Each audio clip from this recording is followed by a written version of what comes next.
Pero a mí no me matan porque yo le estoy sirviendo a un Dios vivo.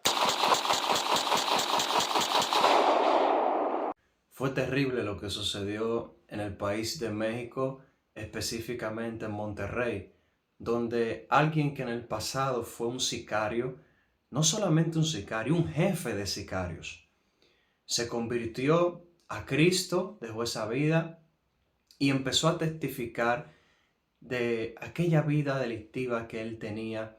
Iba a muchas iglesias y contaba sus experiencias en esa vida y daba muchos detalles, cosas que no le recomiendo hacer a nadie que venga de esa vida, del narcotráfico, de la delincuencia o de cualquier pasado que tenga que ver con hacerle daño a otras personas. Estamos hablando de alguien que organizaba asesinatos. Estamos hablando de algo muy serio, algo que hace que hayan personas que tengan deseo de venganza. Entonces, predicando se puede despertar en algún momento diciendo algo de esa vida o de ese pasado, se puede despertar en alguien un deseo o un rencor hacia esa persona que está testificando. Entonces, este pastor sufrió un atentado en el 2020 y luego en el 2024, el mes pasado, específicamente el 22 de septiembre, fue asesinado. Pero al atentado del 2020, él sobrevivió a pesar de haber recibido 7 disparos. Él estaba cerrando su taller y de repente vino un joven de 20 años llamado Brian y le empezó a disparar. El pastor trató de escapar, cayó al suelo y allí estuvo recibiendo aquellos disparos. El padre de Isaacar Martínez sale, así se llamaba el pastor, Isaacar Martínez. El padre sale y para proteger a su hijo se le subió encima cuando él estaba en el suelo y también recibió unos cuantos disparos. Luego sale la madre e Isaacar Martínez empieza a pedirle perdón al Señor. Él era cristiano en ese momento, ya se había convertido, estaba esparciendo su testimonio y testificando de su vida, de cuando era sicario y cómo Dios lo había libertado. Y su madre, cuando lo ve en esa situación, su madre empieza a orar por él y le dice que él va a ser sano en el nombre de Jesús, que él va a recibir vida en el nombre de Jesús, y también le dijo que se levantara en el nombre de Jesús. Pues milagrosamente Isaacar Martínez se levantó y empezó a tratar de ir al hospital cuando de repente llegó su hermana con un amigo y lo montaron en el vehículo. Mientras iban de camino, estaba Isaacar Martínez disparando sangre semejante a una manguera de agua y botando mucha sangre por la boca y diciéndole a su hermana que ya él iba a morir, y su hermana le decía: no, tú vas a testificar una vez más de la grandeza del Señor. Llegaron al hospital y Isaacar Martínez le pedía a todos que oraran por él. Amados, Isaacar Martínez sobrevivió milagrosamente. Y para sorpresa de todos nosotros, 2 meses después de aquel atentado, donde recibió 7 disparos supuestamente, según las informaciones que he recolectado de las redes sociales y también de él mismo testificando con sus propios labios en una prédica, pues yo lo vi con un yeso incluso y todavía con las heridas vendadas, testificando de lo que pasó desde un altar, contando su testimonio. Esta vez ya no tenía el testimonio solamente de sicario, de un ex sicario que Dios rescató de esa vida, sino que ahora estaba testificando de alguien que recibió un atentado por esa pasada vida y que Dios lo había librado de la muerte. Pues, increíblemente, 2 meses después estaba él allí predicando, podía caminar y todo, y con elocuencia. Era algo increíble. Entonces, él empieza a contar y a especificar cosas de su vida pasada que yo no estoy de acuerdo con que se lleven ciertos testimonios a un altar y más con el tipo de testimonio que estaba predicando Isaacar Martínez. Pero lo importante es que el hermano murió sirviendo al Señor, murió en los brazos del Señor. Pero hay que hablar de estas cosas porque hay mucha imprudencia. Hay mucha imprudencia que el pueblo de Dios y las iglesias tienen que manejar. No invitar a una persona que viene de una vida tan terrible a hablar de eso, no, que predique a Cristo, que hable de Cristo, pero que no dé detalles. Ok, puede decir que fue un sicario y que Dios lo libertó, pero no dar detalles, no recordar escenas, no hablar de eso, porque es muy peligroso. Pues lo que sucedió hace menos de un mes fue que él recibió esos 10 disparos de bala que acabaron con su vida en el mismo lugar donde antes fue atacado. Pero ahora ese taller él lo había convertido en un templo, ya él era pastor y todo.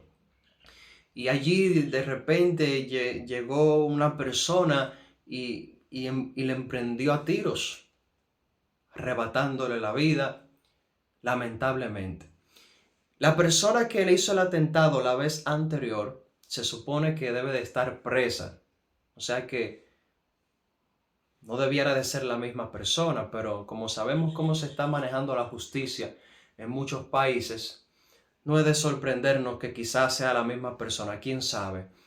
Pero quien le hizo el atentado la vez anterior, el joven llamado Brian, era hijo o es hijo de, bueno, era, porque ya su padre murió. La persona que tomó el lugar de Isaacar Martínez en la organización criminal donde él trabajaba fue el padre del joven que le hizo el atentado.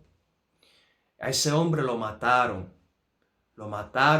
y mataron también muchas personas de la organización, otros lo apresaron.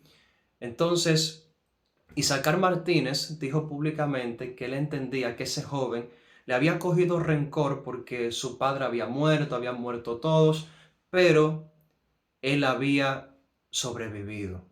Él estaba viviendo su vida, predicando la palabra del Señor, y que por eso fue que ese joven le había cogido rencor. Eso fue lo que especuló en vida el pastor Isaacar Martínez. Es muy lamentable que esto haya sucedido, pero tenemos que entender algo. Violencia genera más violencia y tú escapar de una vida tan delictiva es un milagro, solamente Dios lo puede hacer. Este hombre pertenecía a la organización criminal de los Zetas, una organización criminal que era de las más violentas y de las más temidas en México.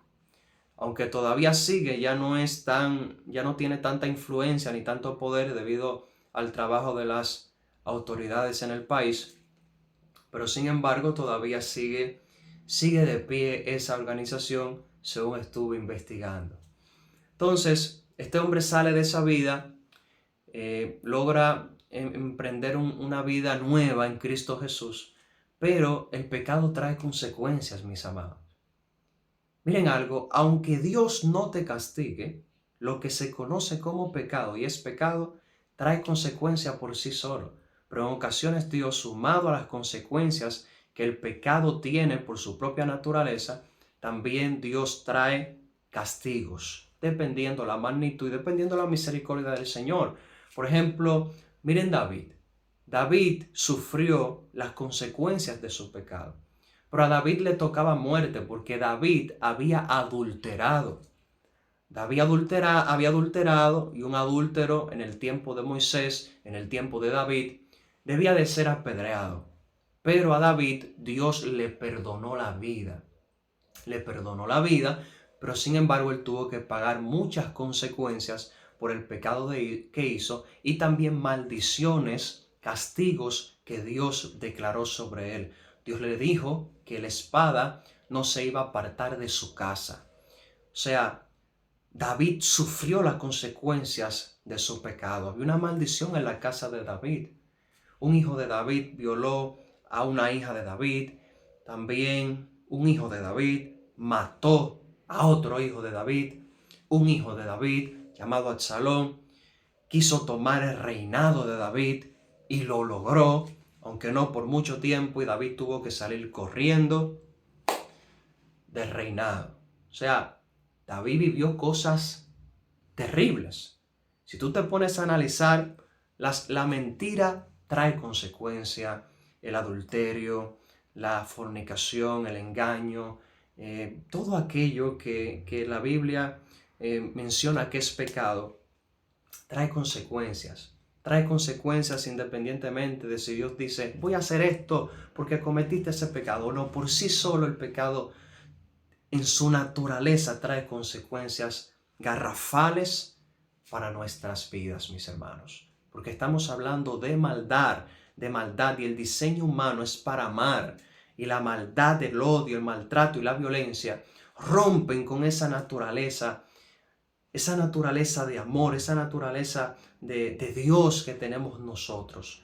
Entonces, ustedes saben que en el principio recibimos la naturaleza de pecado por causa de aquella desobediencia en el principio, y nosotros heredamos eso, pero Dios nos ha revelado su evangelio y su poder para que podamos sujetar toda maldad que hay dentro de todo ser humano.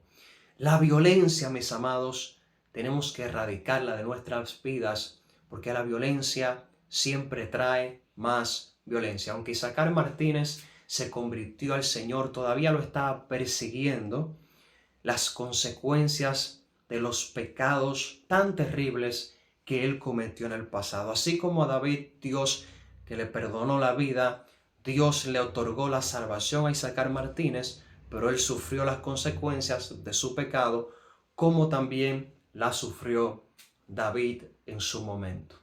Entonces, de esto tenemos que sacar una profunda enseñanza, y es acerca de la violencia, que no podemos practicar la violencia de ninguna forma en nuestra vida. La Biblia dice que debemos de tratar a los demás como a nosotros nos gustaría que nos tratasen. Eso es una regla de oro. También hay una frase filosófica que se le atribuye a Confucio, una frase que según estudios está esparciéndose desde antes de Cristo, y es muy semejante a la regla de oro que dictó Jesús, y es que no le hagas a nadie lo que a ti no te gustaría que te hicieran.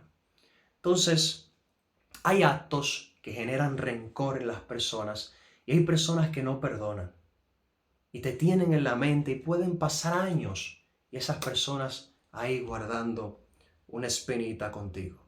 Por eso tenemos que cuidar mucho cómo nosotros tratamos a los demás. La violencia es querer imponer nuestra voluntad por el medio de la fuerza. Entonces, a veces hacemos eso en el hogar, con los hijos. No le explicamos a los hijos por qué le dimos la pela. Y entonces queremos utilizar la violencia para lograr ciertas cosas o imponer ciertas ideas. Y esto no es bueno, porque trae terribles consecuencias y genera remordimiento en los demás. Y la violencia trae más violencia. Mis hermanos, deseo que Dios les bendiga poderosamente, que la gracia del Señor, que la gracia del Eterno los cubra y los proteja en todo tiempo. Estamos viviendo un tiempo bien difícil, donde la violencia se está manifestando de muchas maneras en todas partes del mundo, pero nosotros tenemos que procurar vivir en santidad, porque la venida de Cristo se aproxima en cualquier momento, y tenemos que procurar nuestra salvación. Tenemos que procurar andar bien delante de Dios, y no importa lo que pase, no descuidar nuestra relación con Dios. Porque no hay absolutamente, óigame, no hay absolutamente nada más importante que nuestra relación con Dios, que tener una vida de oración, que tener una vida de sometimiento, que tener una vida de entrega hacia Dios. Entonces, por eso tenemos que permanecer orando, tenemos que permanecer ayunando y luchando, y haciendo la voluntad del Señor. Que Dios les bendiga y que el Eterno me los guarde poderosamente. Dale me gusta al video, déjame tu comentario, suscríbete, activa la campanita para que así podamos llegar a muchas más personas.